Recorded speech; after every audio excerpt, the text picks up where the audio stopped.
Hello students, कैसे हैं आप लोग। तो आज मैं लाइनेक्स की जो मैंने आपको पीडीएफ भेजा था, उस पीडीएफ लाइनेक्स के बारे में एक्सप्लेन करने के लिए मैं वीडियो आपके सामने लेकर के आया हूं बच्चों। इससे पहले मुझे उम्मीद है कि मैंने जो पीडीएफ आपको ग्रुप पे भेजा था वो आपने नोट डाउन कर लिया होगा, बेशक किया होगा और पढ़ा भी होगा। कक्षा 10 में ये सेकंड चैप्टर है हमारा। पहली चैप्टर मैंने 2-3 वीडियो दे रखी थी, कुछ पीडीएफ ला के मैंने जितना भी मटेरियल मेरे साथ हो सकता था वो मैंने आपको उपलब्ध कराया था। बच्चों मैं यहाँ पर एक बात आपको बता दूँ कि मेरी इस लेक्चर को अगर बगैर पीडीएफ को पढ़े आप देखेंगे तो शायद मेरे ख्याल से उतना समझ में आपको नहीं आएगा। जो ऑलरेडी मैं भेज चुका हूँ उसको पहले पढ़िएगा, फिर मेरी वीडियो देखिएगा, तब वो कॉन्सेप्ट आपका क्लियर होगा। और मैं आपसे एक बात भी पूछ रहा हूँ, जितनी भी मैंने अभी तक वीडियो मैंने अपलोड यूट्यूब पे की हैं, मुझे उसका दिखाई दे रहा है कि आप जितना आपको देखना चाहिए था वीडियो उतना आप नहीं देख पा रहे हैं। वीडियो को इंटरेस्ट नहीं ले रहे हैं ज़्यादा वीडियो देखने में। जब आप लेक्चर सुनेंगे ही नहीं तो आपकी समझ में क्या आएगा। हम लोग इतनी मेहनत करने के बाद आपको आपके घर तक वीडियो पहुंचाने का प्रयास कर रहे हैं, ऑनलाइन पढ़ाई कराने का प्रयास कर रहे हैं, इसके बावजूद भी आप उसको उस तरीके से पढ़ाई को नहीं ले पा रहे हैं तो प्रॉब्लम्स क्रिएट हो जा रही है। बच्चों वीडियो को पूरा देखें, कंप्लीट देखें, तभी कॉन्सेप्ट आपका क्लियर होगा। तो चलिए बात करते हैं ये लाइनेक्स क्या होता है। बच्चों लाइनेक्स एक ऑपरेटिंग सिस्टम है। कंप्यूटर मशीन में ऑपरेटिंग सिस्टम जो प्रयोग किया जाता है उसका नाम है ये लाइनेक्स। जब लाइनेक्स ऑपरेटिंग सिस्टम है तो ऑपरेटिंग सिस्टम क्या है, हम ऑपरेटिंग सिस्टम पे चलते हैं। बेसिकली ऑपरेटिंग सिस्टम एक सॉफ्टवेयर है, एक ऐसा सॉफ्टवेयर जो कंप्यूटर मशीन को ऑपरेट करता है। कंप्यूटर मशीन आप ऑलरेडी जानते हैं कि कंप्यूटर मशीन को हार्डवेयर और सॉफ्टवेयर के कॉम्बिनेशन से एक कंप्यूटर मशीन तैयार की गई है। हार्डवेयर का अपना अलग रोल होता है और सॉफ्टवेयर का अपना अलग रोल होता है। हार्डवेयर में ये हमारी कंप्यूटर के फिजिकल पार्ट्स आ जाते हैं, जो कंप्यूटर मशीन के जो पार्ट्स हैं हमारे physicals, monitor, keyboard, CPU and mouse, printers, ये फिजिकल पार्ट्स हैं, इनको हार्डवेयर बोला गया है। लेकिन इन फिजिकल पार्ट्स को ऑपरेट करने के लिए ये फिजिकल पार्ट्स कैसे काम करते हैं, तो इनको चलाने के लिए इसमें किस विशेष प्रकार का सॉफ्टवेयर डाला गया है। वो सॉफ्टवेयर में यूजर निर्देश देता तब ये कंप्यूटर के जो पार्ट्स होते हैं वो काम करते हैं। तो सॉफ्टवेयर को भी 2 पार्ट से डिवाइड किया गया था, एक सिस्टम सॉफ्टवेयर था, एक एप्लीकेशन सॉफ्टवेयर है। एप्लीकेशन सॉफ्टवेयर में यूजर अपनी क्वेरीज को सॉल्व करता है, अपनी क्वेरी हल करता है, रिक्वायरमेंट देता है, रिक्वायरमेंट देने के बाद उसका परिणाम प्राप्त करता है। सिस्टम सॉफ्टवेयर का केवल उतना ही काम होता है कि वो केवल कंप्यूटर मशीन के विभिन्न पार्ट्स को ऑपरेट करता है, कंप्यूटर मशीन को चलाने का काम करता है, और कोई काम उसका नहीं होता है। तो वो सिस्टम सॉफ्टवेयर होता है। ऑपरेटिंग सिस्टम ही सिस्टम सॉफ्टवेयर बोला गया है, ऑपरेटिंग सिस्टम को भी। तो ऑपरेटिंग सिस्टम मीन्स ये हो गया कि सिस्टम को ऑपरेट करने वाला software, that software which control the whole processing of the computer machine is called of the operating system. Operating system जब फर्स्ट टाइम हम कंप्यूटर मशीन को स्टार्ट करते हैं और स्टार्ट करने के बाद सबसे पहले इसी सॉफ्टवेयर का काम स्टार्ट होता है, यानी कि वही ऑपरेटिंग सिस्टम बूट करता है, प्रोसेस को, पूरे सिस्टम को बूट करता है और चालू करके यूजर के लिए उपलब्ध कराता है। यही ऑपरेटिंग सिस्टम का काम होता है। ओपन करके दे दिया, ओपन करने के बाद जो मॉनिटर स्क्रीन पर सबसे पहले जो विंडो आती है जिसे आप डेस्कटॉप कहते हैं, ये किसी भी ऑपरेटिंग सिस्टम की पहली विंडो होती है, जिसे डेस्कटॉप कहा जाता है, जिसमें विभिन्न प्रकार के आइकन्स दे रखे होते हैं। इस ऑपरेटिंग सिस्टम को विंडो कहा गया है। विंडो से आप जान गए होंगे कि कंप्यूटर में जो विंडो होती है वही ऑपरेटिंग सिस्टम होता है। विंडोज़ के बहुत सारे वर्जन्स हैं। विंडो अब चूँकि इस समय विंडो 10 चला रहे हैं, विंडो 8 चला रहे हैं, विंडो 7 है, विंडो XP है, विंडो 98 आई, विंडो XP आई, और उससे पहले डॉस आया। तो वह ऑपरेटिंग सिस्टम का जो GUI रूप होता है, ग्राफिकल यूजर इंटरफेस रूप होता है, वही ऑपरेटिंग सिस्टम होता है। तो अच्छी तरीके से समझ गए होंगे बच्चों ये ऑपरेटिंग सिस्टम का काम हुआ। तो ऑपरेटिंग सिस्टम का केवल उतना ही काम हो गया, केवल कंप्यूटर मशीन को ऑपरेट करके देना, और यूजर के द्वारा जो दिए गए निर्देश होते हैं और कीबोर्ड के द्वारा जो निर्देश दिया जाता है वो उसकी भी प्रोसेसिंग कौन करता है, यही ऑपरेटिंग सिस्टम करता है। तो लाइनक्स एक प्रकार का यही ऑपरेटिंग सिस्टम है। ऑपरेटिंग सिस्टम लाइनक्स कंप्यूटर को ठीक चलाने में मदद करता है। एक ऐसा ऑपरेटिंग सिस्टम है जो कंप्यूटर को बहुत स्मूथली, बहुत आसानी से चलाया जा सकता है। ओपन सोर्स सॉफ्टवेयर है ये। ओपन सोर्स लाइनक्स एक ऐसा सॉफ्टवेयर है जो ओपन सोर्स सॉफ्टवेयर है। देखिए ओपन सोर्स सॉफ्टवेयर है क्योंकि ये इंटरनेट पे बिल्कुल फ्री मिलता है, फ्री में उपलब्ध होता है। इंटरनेट पर इसकी सोर्स कोड भी फ्री में अवेलेबल है। अब ये सोर्स कोड क्या हो गई, बात आती है कि जब भी हम किसी भी ऑपरेटिंग सिस्टम को डिज़ाइन करते हैं तो किसी भी ऑपरेटिंग सिस्टम को डिज़ाइन करने के लिए ऐसे नहीं हो जाता है, इसका एक लाइसेंस लेना पड़ता है। विंडो जैसे माइक्रोसॉफ्ट ने विंडो को बनाया है, माइक्रोसॉफ्ट कंपनी ने विंडो को लॉन्च किया है, लेकिन लाइनक्स को जो आप अगर आप डेवलपर हैं अच्छे तरीके से किसी प्रोग्रामिंग लैंग्वेज पे आपकी पकड़ है तो आप इसमें मॉडिफाई कर सकते हैं, लेकिन विंडो में किसी प्रकार की मॉडिफाई नहीं कर सकते हैं। यानी कि इसके जो सोर्स हैं इंटरनेट पे फ्री में उपलब्ध हो जाते हैं। सोर्स मीन्स होता है जैसे कुछ प्रोग्रामिंग हाई लेवल लैंग्वेजेज होती हैं, C होती है, C++ है, विजुअल बेसिक है, HTML है, ये प्रोग्रामिंग लैंग्वेज हैं जिनमें ऑपरेटिंग सिस्टम को डेवलप किया जाता है। इंटरनेट में ये फ्री में उपलब्ध हैं। कोई भी व्यक्ति इसमें कुछ चेंज कर सकता है, विंडो में चेंज नहीं कर सकता बट इस लाइनक्स में चेंज कर सकता है। विंडो को हम परचेज करेंगे मार्केट में लेके तब अपने कंप्यूटर में इंस्टॉल करेंगे, लेकिन लाइनक्स को हम इंटरनेट से डाउनलोड करके अपने इंटरनेट पे इंस्टॉल कर सकते हैं। इसीलिए इसको कहा गया है कि ये ओपन सोर्स सॉफ्टवेयर है लाइनक्स। तो नेक्स्ट आता है तो लाइनक्स को आमतौर पर सभी डिवाइसेस में चला सकते हैं। जैसे विंडो हम लाए मार्केट में, पता चला विंडो क्या है, पुराने वर्जन्स के जो कंप्यूटर हैं उसमें हम इंस्टॉल नहीं कर सकते।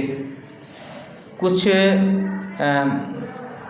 पेंटियम 4 में नहीं कर सकते, P4 P3 जो पुराने वर्जन्स के कंप्यूटर्स हुआ करते थे उनमें हम विंडो को इंस्टॉल नहीं कर सकते हैं। आज की जो लेटेस्ट विंडो आ रही है, विंडो 10 आ रही है, विंडो 10 के लिए प्रोसेसर हाई-फाई होना चाहिए, लेकिन लाइनक्स किसी भी प्रकार की डिवाइसेस में इसको इंस्टॉल कर सकते हैं, चाहे वो पुरानी P4 कंप्यूटर्स क्यों ना हो, P4 प्रोसेसर के जो कंप्यूटर्स होते हैं वो क्यों ना हो, सभी में इसको इंस्टॉल किया जा सकता है।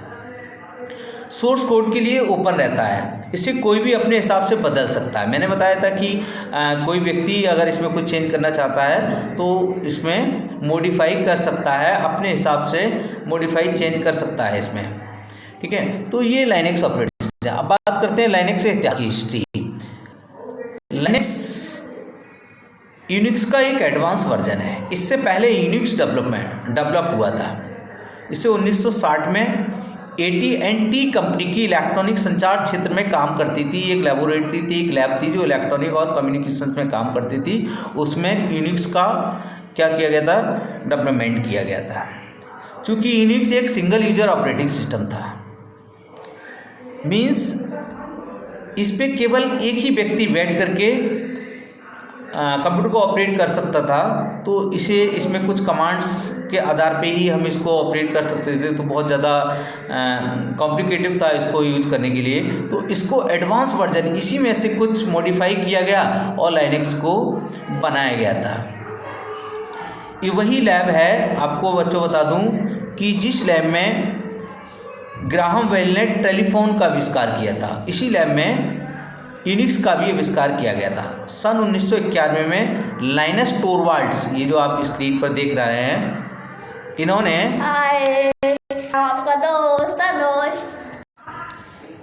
तो बार बार आता है कि सोर्स कोड क्या है, ओपन सोर्स कोड है। Linux open source code software होता है। तो उच्च स्तरीय भाषाएं ऑलरेडी मैंने पहले बताया, सी है, C++ है, ये कुछ उच्च स्तरीय भाषाएं हैं इनको ओपन सोर्स कहा जाता है, जो आसानी से इंटरनेट पर अवेलेबल हैं और जिनकी सहायता से हम इसमें कोई भी मॉडिफाई कर सकते हैं। तो लाइनस टोरवाल्ड ने कमियाँ जो है असेंबली भाषा में कुछ प्रोग्राम लिखे थे। असेंबली लैंग्वेजेस जान गए, असेंबली लैंग्वेज जो होती हैं वो यही होती हैं, C++ एंड विजुअल बेसिक, ये असेंबली लैंग्वेजेज होती हैं। इनमें कुछ कोडिंग की थी और कोडिंग करने के बाद इन्होंने कर्नल को डेवलपमेंट किया इसमें।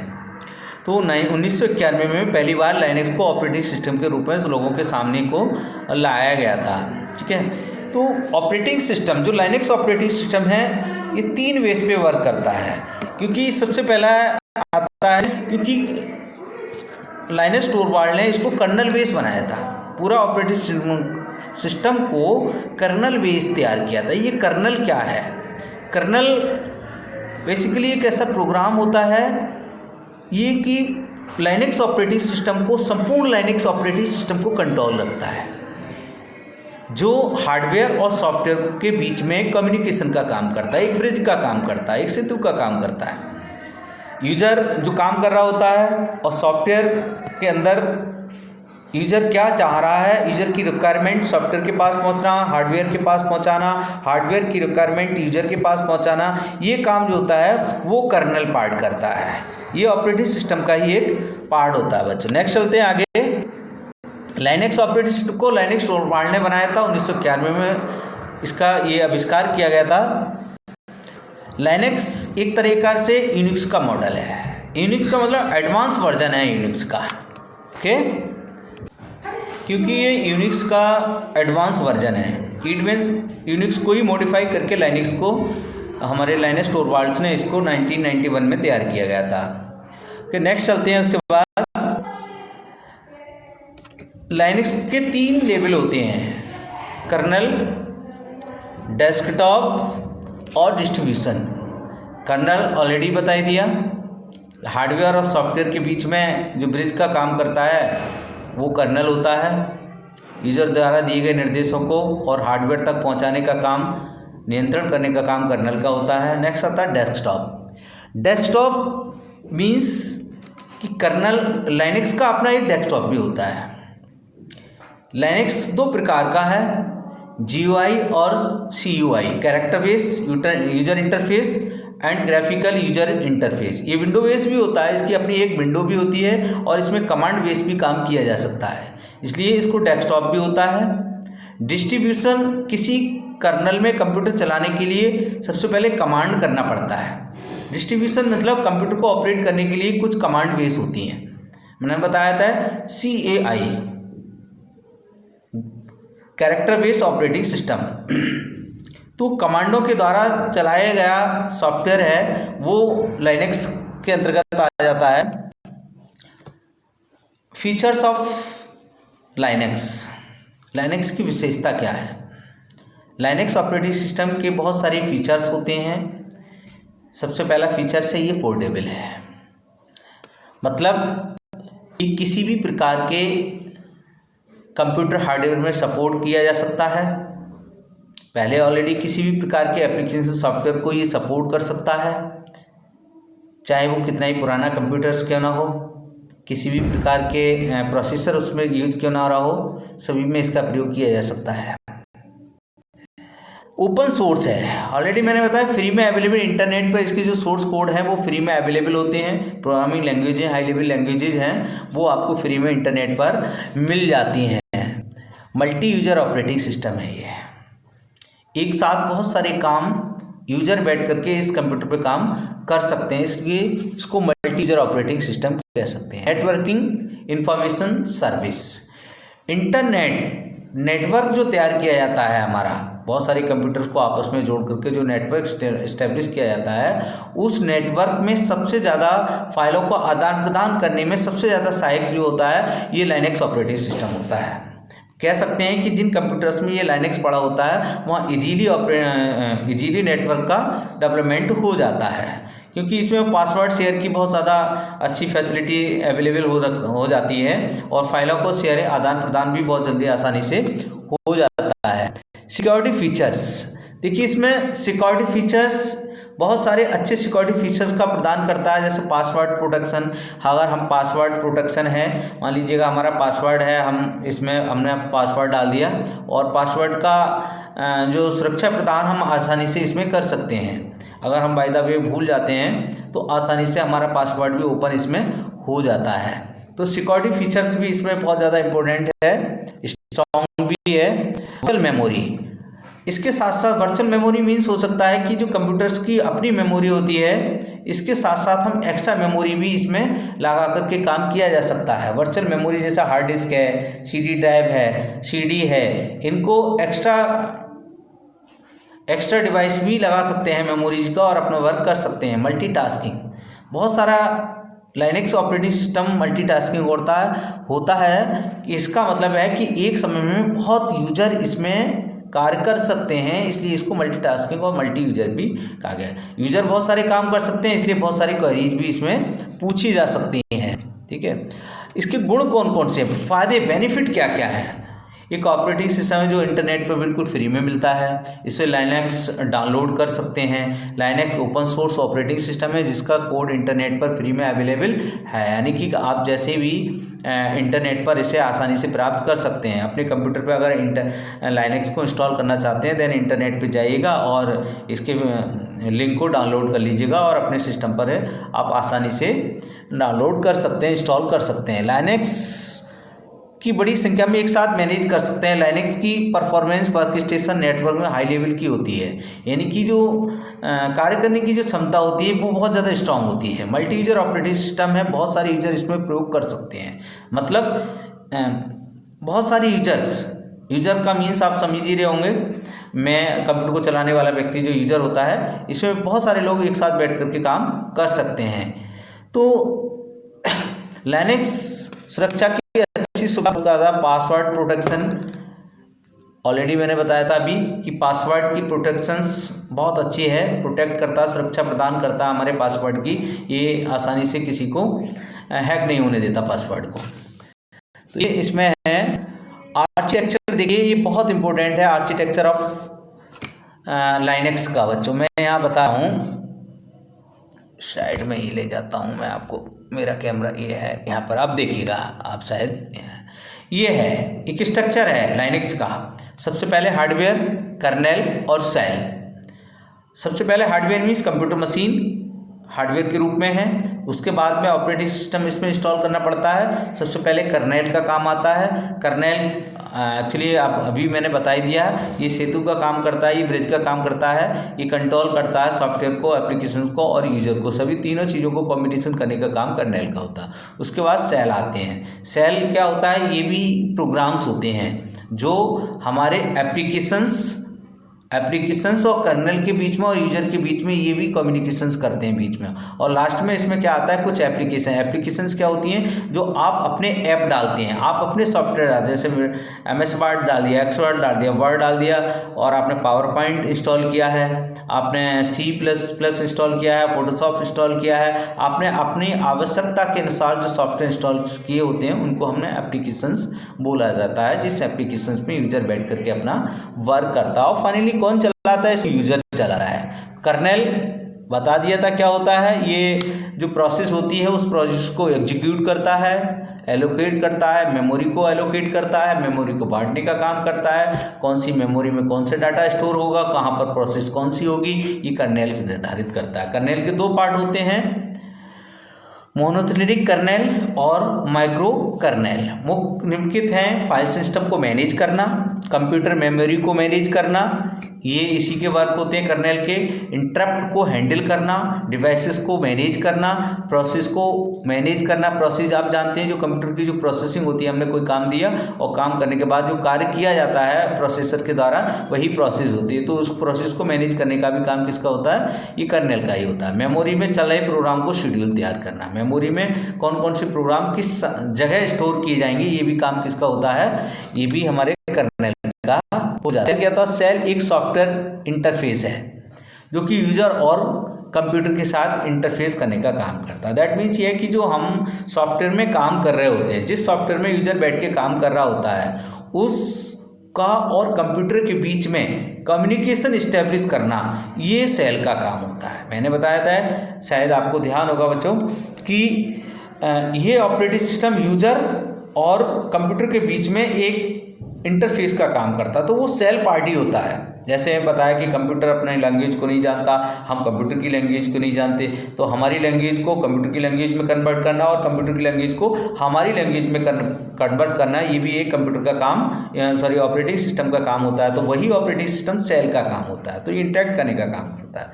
चौथा इसमें हार्डवेयर होता है। बेसिकली हार्डवेयर क्या होते हैं? हार्डवेयर तो आप समझ ही होंगे, वही कंप्यूटर के पार्ट जो होते हैं, जो हार्डवेयर हो गए। इसमें मेमोरीज भी होती हैं, कुछ हार्ड डिस्क है, रैम है, सीपीयू है, प्रिंटर है, स्कैनर है, दीज आर हार्डवेयर। और यूटिलिटीज भी विशेष प्रोग्राम्स होते हैं, ऐसे प्रोग्राम जो ऑपरेटिंग सिस्टम की कैपेसिटी को प्रदान करता है कि किस तरीक़ा से ऑपरेटिंग सिस्टम्स एप्लीकेशंस में ये काम करेगा। तो ठीक है बच्चों, आज मैंने इतना ही आज के लिए ये, और बाकी का जो रिमेंस पार्ट बचता है लाइनेक्स का, वो भी समय समय पर मैं आपको पीडीएफ देता रहूँगा साथ में। बस आपको एक काम करना है, इसको ज़रूर बार बार इस वीडियो को देखना है, समझना है। पीडीएफ को बार बार पढ़ने के बाद इस वीडियो को देखना, तभी समझ में आएगा। Okay, thank you.